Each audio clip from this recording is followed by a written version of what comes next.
now we actually are moving to another type of the events that we have here is a discussion panel. So I have the pleasure to introduce Remco Groenenberg, my colleague from TNO, who will be the first discussion panel lead here. I introduce Remco, and then I ask him, and then it's his show, he will introduce his people. So Remco is senior scientist at TNO. TNO is our research national lab, like Lawrence Labs in the US, an executive board member of EASE, which is the European Association for Energy Storage. He is a senior geoscientist with technical, commercial, and managerial experiences gained during 25 years of career at the interface between applied research and industry. He's passionate about the subsurface and highly motivated to help organizations and society to exploit it in a safe, sustainable, and profitable manner. He's experienced in innovative energy technologies that leverage the subsurface, such as larger-scale energy storage, geothermal, CCS, and UHS, and sound knowledge of energy market dynamics. Remco is the subtask D lead of this IEA task that Sergi presented earlier today. That subtask D is together with Christine Yalouf from Halliburton. Both of them are leading that, which is about surface facilities and wells, if I remember rightly, within our IEA. And Remco also holds a PhD from this building, from this Department of Geoscience and Engineering. So Remco, please. Correct, Heidi. You have the, of course. Is it working? Or should it be switched on, maybe? Oh no, I think it's working now, right? Perfect. Yeah. Thanks a lot, Heidi, for the introduction. And indeed, I have done my PhD here in Delft University. It was a while ago, and even 2 postdocs. And I have very fond memories of this place. Also, for another reason, is because I met my wife here. So this just goes to show that why I have such fond memories of Delft. So we actually used, I mean, there's a little mining cart here. We used to, I mean, whenever we met to go out and do something, we sort of, that was meeting point. Yeah. Let me see if I can attach this. So there's a little bit of personal, private information there for you. Anyway, let's see if this can get show on the road here. Yeah, exactly. Yeah, before you know it, huh? Yeah. Shall I do PDF or whatever? PowerPoint would be fine. Let's see. I'll do it. I'll do it at PowerPoint then.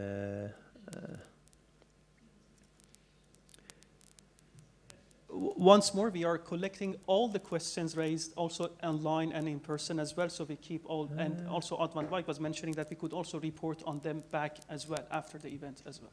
So we keep track of your questions. In the meantime, why this is pulled up, the slide's not shown yet, but let me see. Yeah, this one. And in the meantime, thank you, Heidi, for to the panelists. Thank you, Heidi, for the invite. So Heidi invited me to organize this panel discussion for you, and in turn, I invited the 4 speakers before me to participate in the panel discussion, and that's Evan and Siebe. Where's Siebe? Over there, yeah. And Stephan and well, Ariel's online, so but he's virtually also here. So to come forward and take a seat here.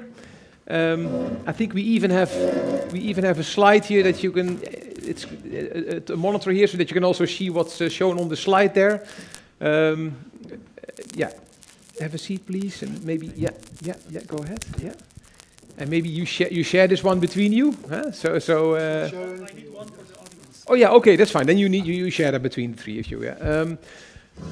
So yeah, what we're going to do here is I prepared a couple of questions. I'm going to introduce this slide a bit more, which Sergi briefly showed, but I'm going to go into a bit more detail on this, and then I prepared a couple of questions that we can ask the panelists, and of course then I would really invite everybody in the audience and also online to also ask their questions to the panelists. This is your chance.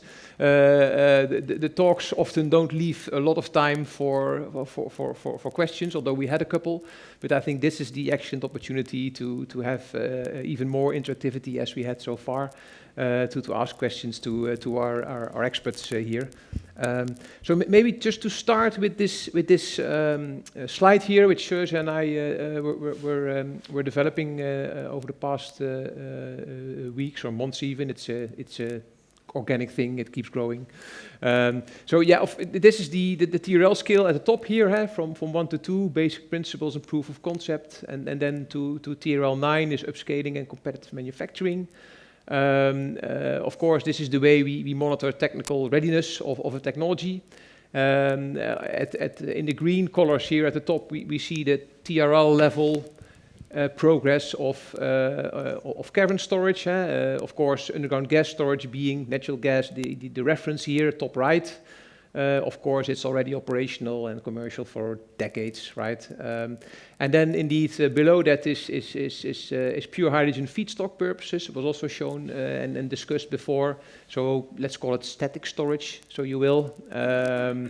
Of course, operational in the UK, in Teesside, and a couple of places in the US, already mentioned. And then pure hydrogen storage, fast cyclic in caverns. I think we can safely say that now essentially pilots are ongoing, demonstrations are in progress or planned. So this is 21-23 here. I think pilot in real test environment is our current situation here for caverns, and it's going to be demonstrated in the next 3 to 5 years, probably. So I think that's our assessment, let's say it like that, based on all the information that we have. And then basically post-27, we should see the first commercial sites become active, operational. I think even this is the timeline, for instance, from our TSO Gas Unie in the northeast of the Netherlands, where they're doing the pilot high stock. I think they plan to have the first cavern operational in 27 or something. So that's for caverns, right? And then for hydrogen storage in reservoirs, of course, situation is a bit different. We, of course, have underground gas storage again as the reference, top right of the orange bars. Town gas was stored for decades. It's been a while, I think in the first half of the previous century. 50 to 60% hydrogen in town gas. And yeah, there were a couple of sites operational there. Not that much has been reported in terms of real accidents.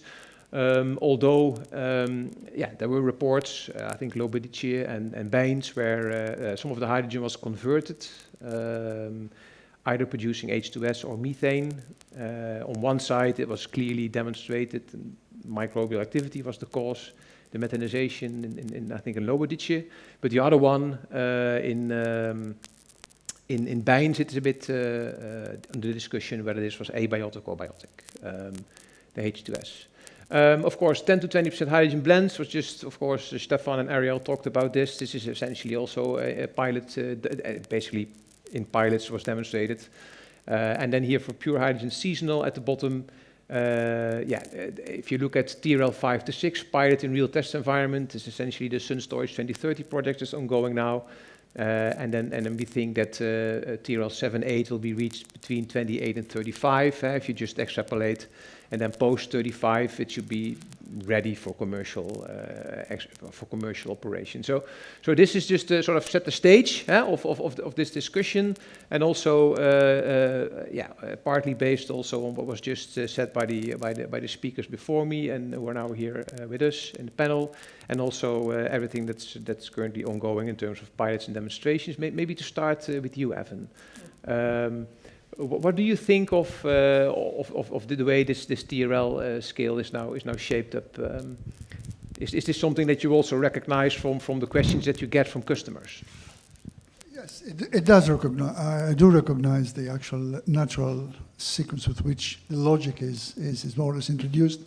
It reflects the progress that we've seen so far and the one we're going to see later on the salt caverns. I'm not very familiar with the depleted reservoirs, etc., but I can see similarities there. And I can also see the need to, in parallel, deal with some of the problems which happen to be on common, if you like. And I think the shared understanding that we're going to have between the two teams is going to bring benefits to both of us. I'm a bit pessimistic. I don't think that we're going to hit the targets in good time. I've seen this industry for many years, and I've worked since my early part of my life, you know, and And I've seen that things are progressing very slowly, not because we have technical problems, but we also have some other problems which are related with the society, with environment, and political decisions. Although sometimes political decisions will force us to go faster to sort out some problems. So what do you think then is the biggest technical challenge that we are still facing to have fast cyclic hydrogen storage in caverns operational? In my view, the technical problem we're going to have is logistics. Logistics for having the appropriate quantities of gas in order to use them for storage caverns in salt caverns. Let me explain you. We have two ways of storing hydrogen in salt caverns. We either use dry storage, in which case there's a need to have a minimum pressure inside, so-called cushion gas. And between the maximum and minimum pressure, that's the actual working part of the... So if you have a cavern which has a capacity of, say, 500,000 cubic meters, in order to have it on dry storage, you need to have massive quantities of hydrogen. I don't see at the moment that we are in a position to start producing these caverns. So any caverns which are ready to be used for hydrogen storage, or we're planning to create them, and let's face it, it take only 2 years to create a cavern, 2.5 years at most. We don't have enough hydrogen to use them for dry storage. Of course, we're looking now at the possibility of using wet storage.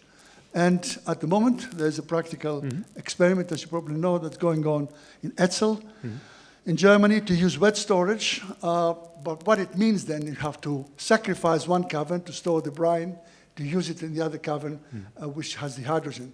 In Teesside, our caverns are operating there and been operating since 1972 with wet storage and no problems, but they're small.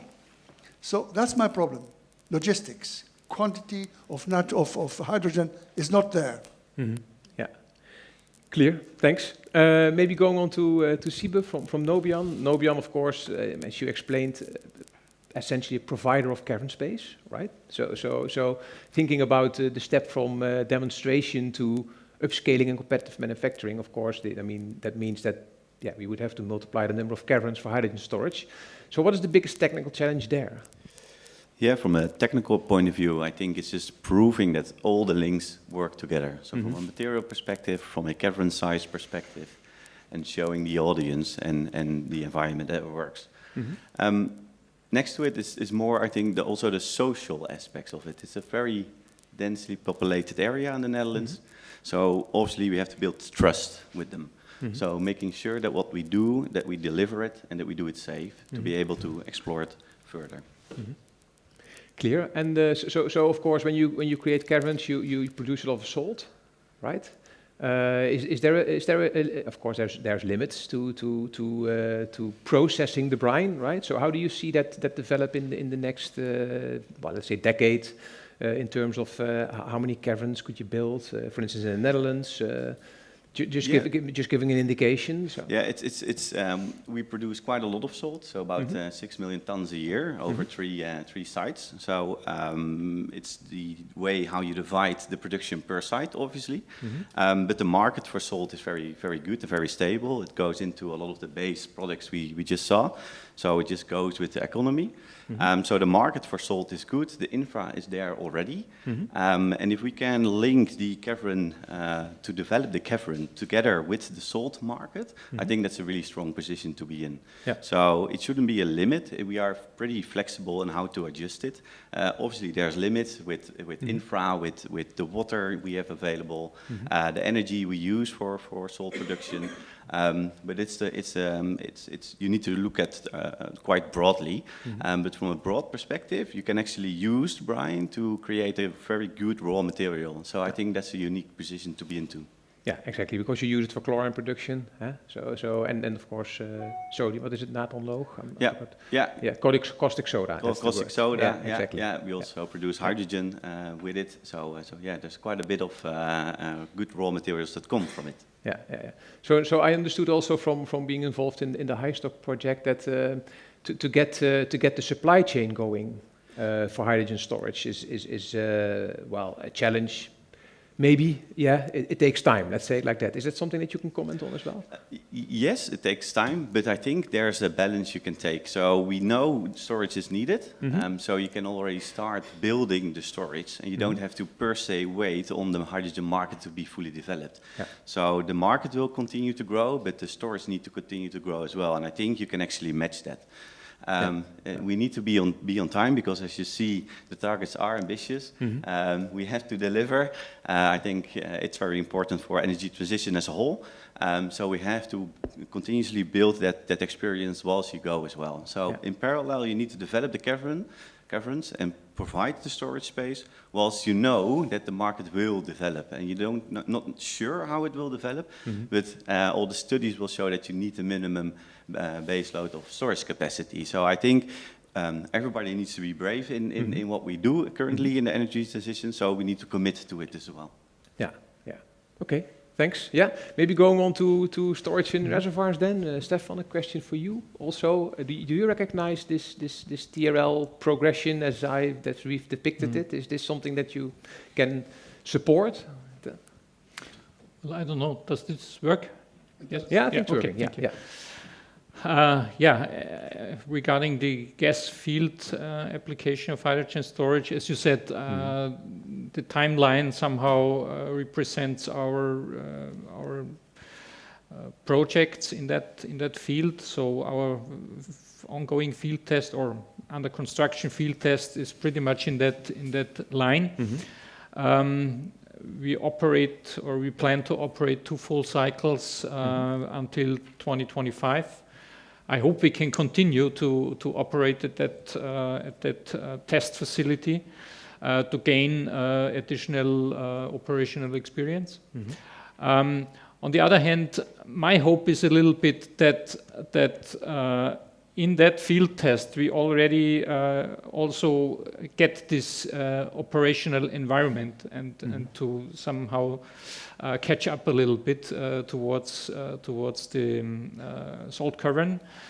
I think the challenge or the unknown thing for the future is, when do we really get to the point where let's say surplus energy is not cut away and really the pressure is enough to convert it to hydrogen and to store it. Yeah.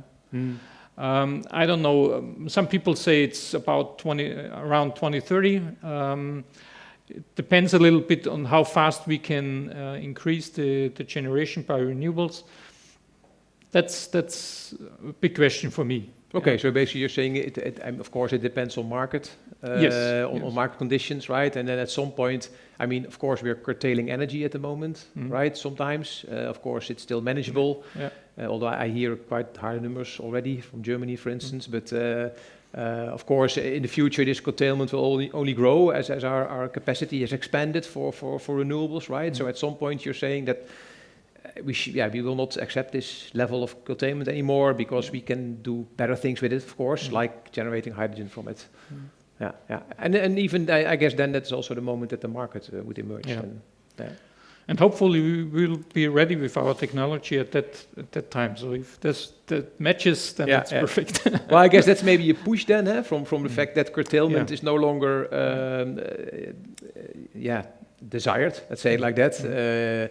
But then there's of course the pull from the market, right? So that means that hydrogen use will have to ramp up, right? How do you see that developing?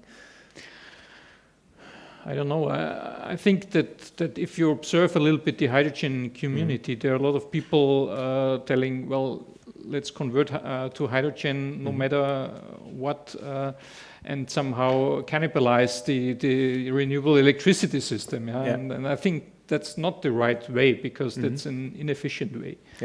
And on the other hand, if you don't start saving, let's say, renewable energy from summer surpluses for the winter, then you never reach your targets for a decarbonized energy system.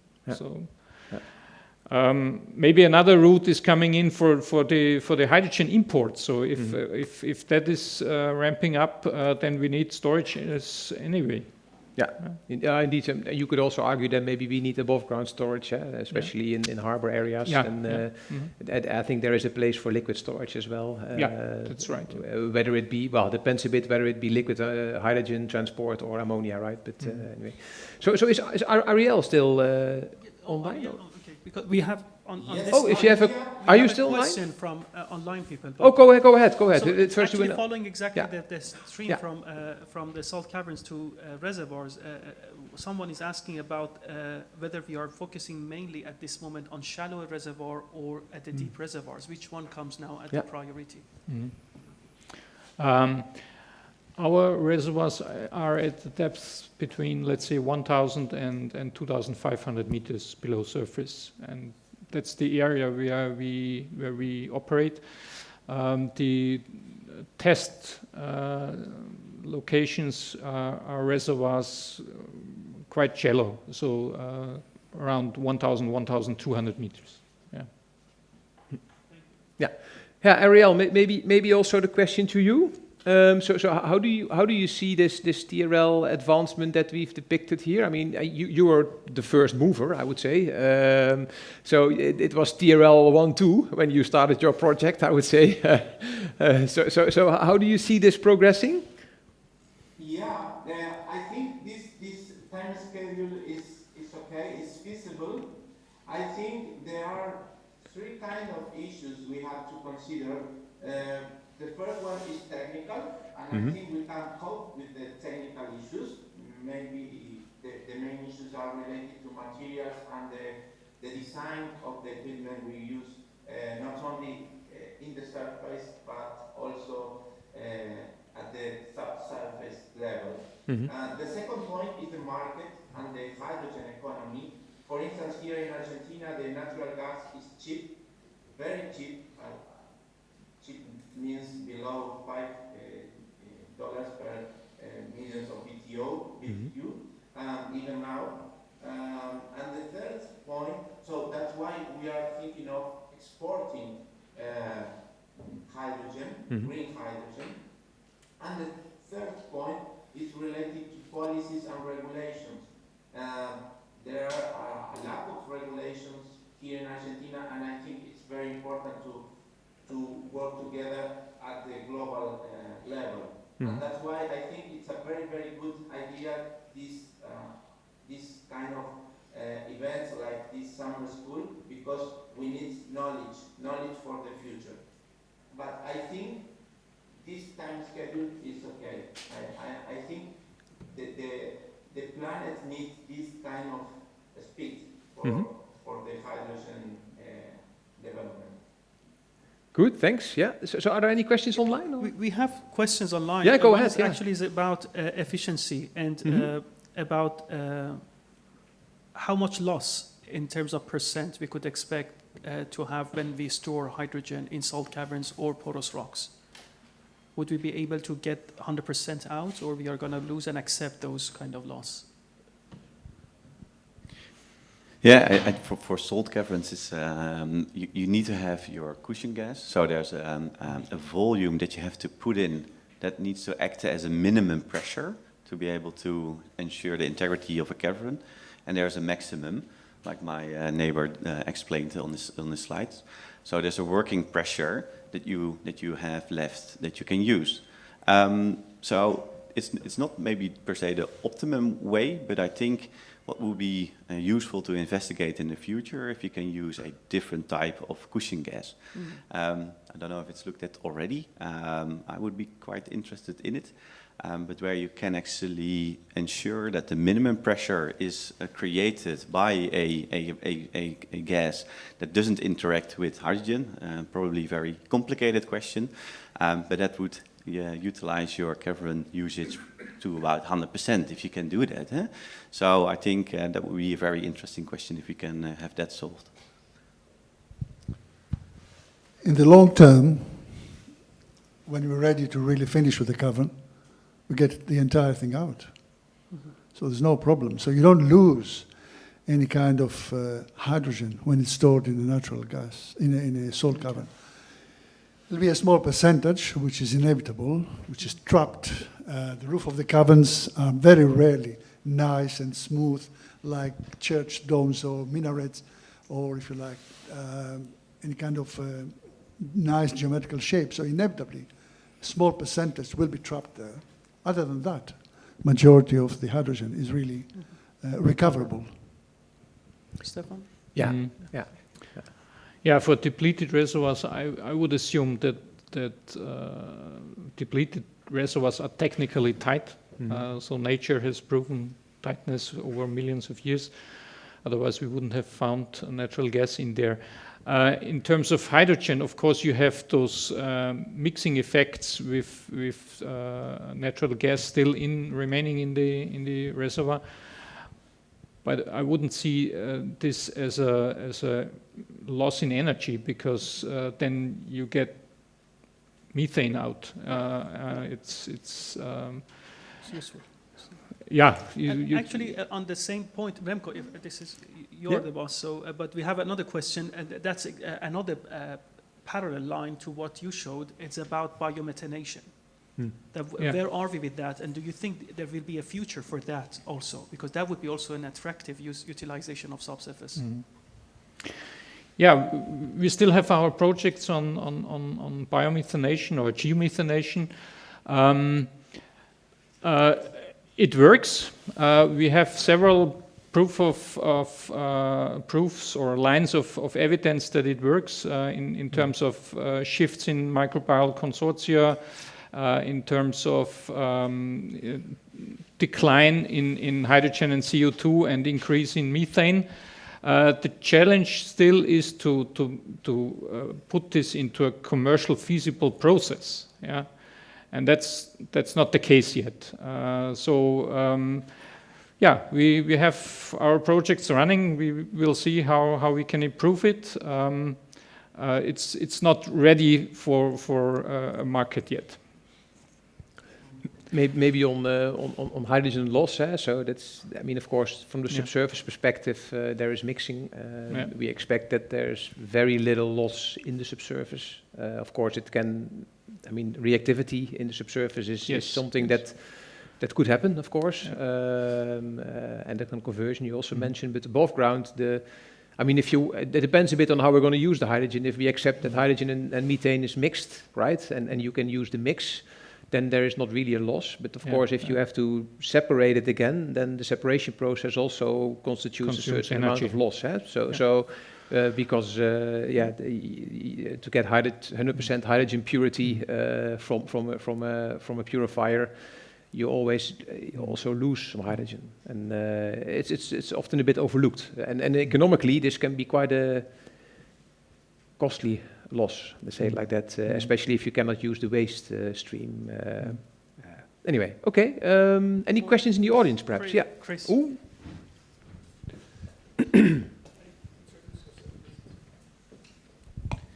Chris Banks, Schlumberger. I'm based out of Glasgow. I just wanted to zoom out from the message so far from day one. So it looks like the technical case is compelling, and that pilots in porous rocks and in operational projects in salt caverns have all yielded really positive results. So it seems like a good thing.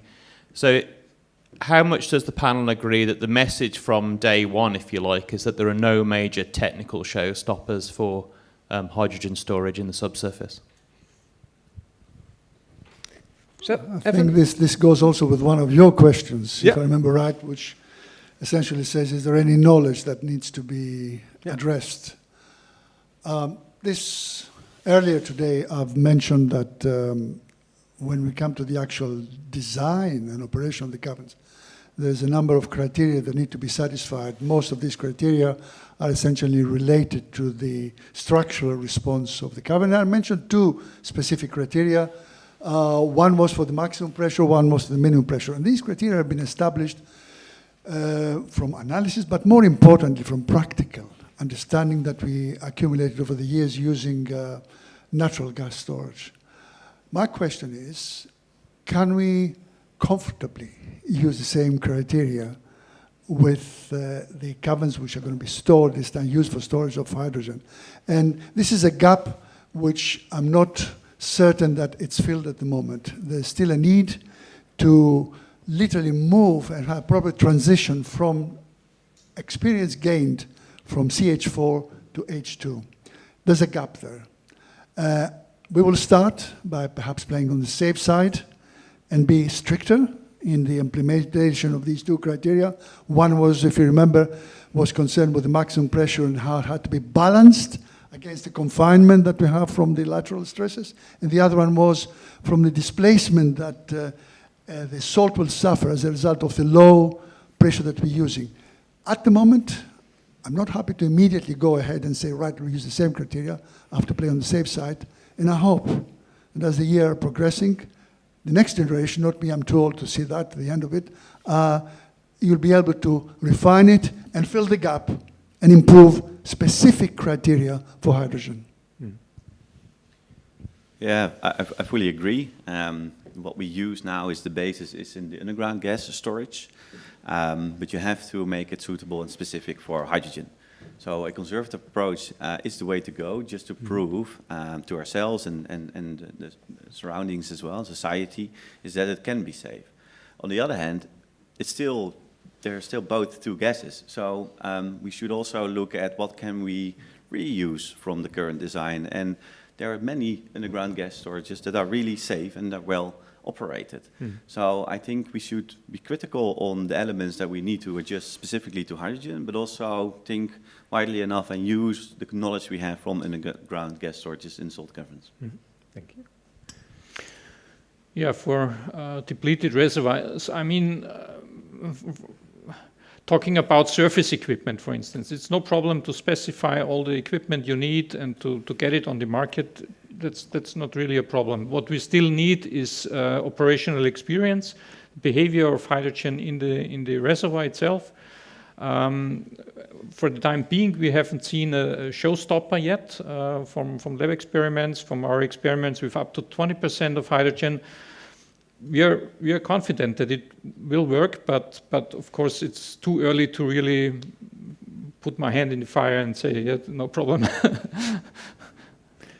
Yeah, maybe also, I think in general, indeed, looking at your project, right, I think let's just assume that this will work out indeed, and in 2025 you will have proven that in that specific reservoir, right, with those specific conditions, it's technically feasible, right? Of course, there is a replication challenge, let's say it like that, and not all reservoirs are the same. In fact, they're all different. And of course, in some reservoirs, it may not be possible due to the specific presence of certain minerals that react with hydrogen, or the depth range and the microbes that live there. And we should also not forget that, I mean, even if there are no microbes living at that point in time in the reservoir that are easy, interact with hydrogen, the risk of actually introducing microbes in the reservoir it should also be taken into account, I think. Anyway, but more questions from the audience, I think. Yeah, we have the question Nicole? from the microbiologist. Yeah, Nicole. Yeah. Mention the right term, right time.